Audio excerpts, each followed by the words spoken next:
Well, here's my Honda Super Cub, the first week off the lot.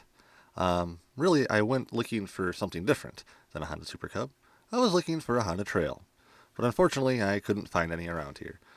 But I knew that the Honda Super Cub was the originator before the Honda Trail. They're practically the same bike, it's just one dude decided to change some things on it. So I decided to be a dude that just changed some things on a Super Cub. And this is what I got. I had to change the exhaust, the suspension, I had to get a Dynajet computer controller, took a bunch of stuff off of it, put a bunch of stuff on it. I'll probably talk more about it in the future. And yeah, it always kind of stalls out the first time when it's really, really cold. It's a Honda, they're cold-blooded. And now that we've got the bike figured out, next is we gotta figure out what kind of gear we'd like to take on this style of adventure. I've actually never went on a motorcycle adventure before, so what should we take? I've been on all sorts of other kind of adventures, and I've been going on wild adventures now for, I don't know, probably decades. I'm getting that old enough to say. But I've only started recently in the past year putting them on YouTube, and there's only been a few of them. And they've been more kind of vacation-y style stuff, and even the format of the video is more of just something to look back on, and I hope people enjoyed watching it. This adventure that I'm working on now, this is going to be more formatted in like a series. And it's going to be more, I don't want to be more YouTubey, but more of like I said before, like a series, where I'm going to go on an adventure on roads like this to Mackinac City, starting in Midland, which is where this video you're seeing now is shot. And the training has begun in March. And even though the roads probably won't be like this around here when I leave in May, around Mackinac City, from the research I've done, it'll be pretty close to kind of like this, I think. Again, on average, the temperature, according to Google, is actually not bad. And they have no snowfall recorded usually in May, but only 6 days in April. But March had 17 days of snow on average, with an average of almost 11 inches. That's a fair amount of snow.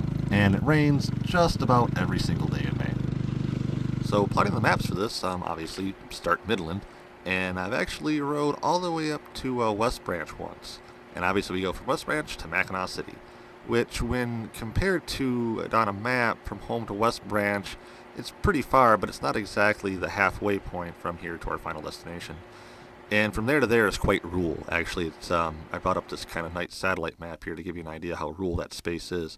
Here's home, here's West Branchish, and here's the final destination. I mean, there's some lights out there, but for the most part, it's a lot of state forests and even a large swath of the Huron National Forest. And even with all that city lights that you could see, the Midland's the only city I really plan on going to. I don't really plan on going to West Branch at all or Mackinac City at all. Surprise! Really, my final destination is actually Carp Lake, but I figured that no one would know of Carp Lake, and even I didn't. Yeah, it kind of makes me sad to have to tear these pages out of these beautiful map books. But I can't afford the weight and space of carrying these two giant books with me when I think all I needed was like less than 20 pages for this actual trip. So I got the maps figured out, so I think I also now have the tools figured out, and the stuff that can fix the things, hopefully, that the tools can't fix. That just leaves sussing out the last bit of some other important gear, like the bedroll, which was going to be this bivvy and a jungle bag, and obviously just a little inflated mattress too to lay on, and that was going to be it. I was just going to snuggle up in the rest of the warm clothes and make that my evenings. However, ever since I've been checking out the weather, I might have to rethink a few things in gear. That's that for this episode. I think I might get out one more episode between now and May. At least I'm going to try to anyways. I got a lot of things to wrap up yet before I'm out there trying to figure out my route. So until then, take care out there.